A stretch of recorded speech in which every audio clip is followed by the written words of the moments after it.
الرحيم ربنا هب لنا من أزواجنا وذرياتنا قرة أعين واجعلنا للمتقين إماما।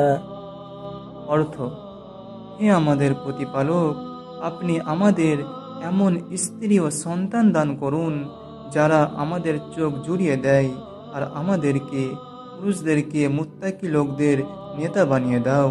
সূরা ফুরকান আয়াত নম্বর ৭৪। যারা মহান আল্লাহর কাছে উত্তম জীবনসঙ্গী লাভের প্রত্যাশা করে, তাদের উচিত মহান আল্লাহর কাছে তারই শেখানো ভাষায় আবেদন করা। আল্লাহ তাআলা পবিত্র কুরআনুল কারিমে বান্দাকে উত্তম স্বামী, স্ত্রী ও সন্তান লাভের দোয়া শিখিয়েছেন। যেসব স্বামী, স্ত্রী ও সন্তান একে অন্যর চোখকে শীতল করবে।